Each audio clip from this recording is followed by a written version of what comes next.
Dragon Ball is an extremely influential manga, especially in the battle genre, but what's always fascinated me is how so many stories take trends from Dragon Ball Z, but not from JoJo's. Dragon Ball's manga started in 1984, and JoJo started in 87. They are only 3 years apart. What would battle manga look like now if they were heavily inspired by JoJo instead of Dragon Ball? First, we need to know how DBZ changed the game.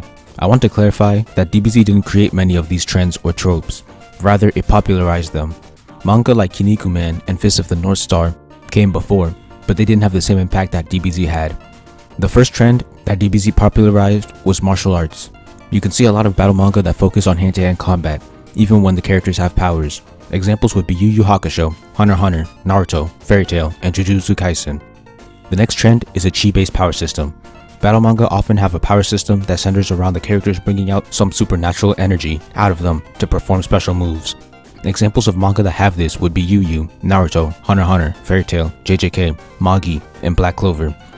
The third trend would be tournaments. The original Dragon Ball had 3 different world tournaments. Battle manga that came after often included some kind of tournament in their story after realizing the potential to have back-to-back fights. Manga that have them are Yu Yu, Hunter, Naruto, Fairy Tail, Black Clover, World Trigger, and Hero Academia. Finally, the fourth trend that DBZ popularized was having a transformation that increased the character's basic abilities. Manga that have these are Yu Yu, Hunter, Naruto, Fairy Tail, Bleach, One Piece, Magi, Black Clover, and Hero. As you can see, a lot of the mega popular battle manga use the trends that Dragon Ball popularized. But what if JoJo had an equal or greater influence on the battle genre, and manga tried to emulate its signature tropes?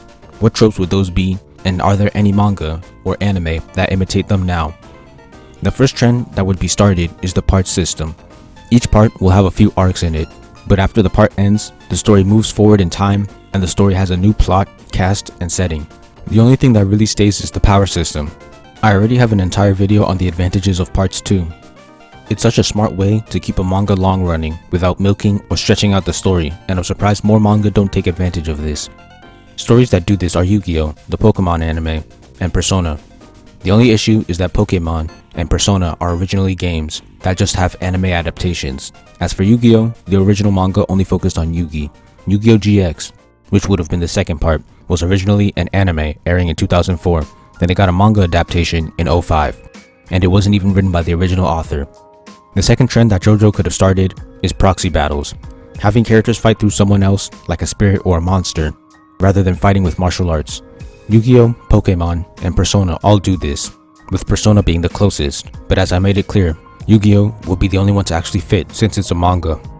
Even then, it was a card game, and not actually a real battle, so the link is diminished. Shaman King kinda had this, but it wasn't always proxy battles, because the characters could fight themselves. There are manga with characters that can summon beings to fight on their behalf, like Lucy or Megumi, from Fairy Tail and JJK respectively, but a whole power system based on this concept is rare in battle manga. The third trend it could have started is stand of the week. Starting with part 3, every single JoJo part is carried by back-to-back stand encounters with enemy stand users, and little else in between. Yet the story is still entertaining. It's almost like a hack for writing battle manga. Bleach started out like this for the entirety of his first arc. Kimetsu no Yaiba also started like this once Tanjiro became a demon slayer, but both of them eventually moved away from that formula. The fourth and final trend it could have started is creative and versatile powers. Instead of giving characters powerful attacks, characters are instead given one ability that can be used in several ways or a really unique and unconventional ability. Yu Yu tried this with the new psychic abilities in the chapter Black Saga. Taboo and Game Master were directly inspired by the Darby brothers' stands. Shadow and Copy were small abilities that required creativity and strategy rather than brute force. Other creative abilities included mind reading and sniper's power. Esper powers from Toaru are very creative like JoJo, but is originally a light novel. Naruto and JJK had some abilities like shadow possession and inversion that carry the spirit of JoJo's creativity, but again these are just a few abilities. So if JoJo was the main battle manga trendsetter from the 80s rather than Dragon Ball, battle manga would often replace their protagonist and casts. Characters would have proxy battles, the power system would focus on creativity rather than raw power, and the plots would have a battle of the week formula. I think the reason JoJo didn't have this kind of impact is because of the anime. Dragon Ball's anime started in 86, 2 years after the manga. Meanwhile, JoJo was left with an OVA series of part 3 and a movie of part 1 until 2012, a whole 25 years later. With anime like Himetsu, I know how impactful an anime adaptation can be, and I think the lack of an accurate and good-looking anime adaptation is what prevented JoJo from starting these trends, despite the popularity of its manga in Japan. I'd love to see more battle manga take inspiration from JoJo, especially since it's still widely successful. It will create an interesting variety in the genre. Thank you for watching. Please like, comment, share, subscribe, and check out my manga for free online. If you enjoy my content, please consider donating to my Patreon. All important links will be in the description.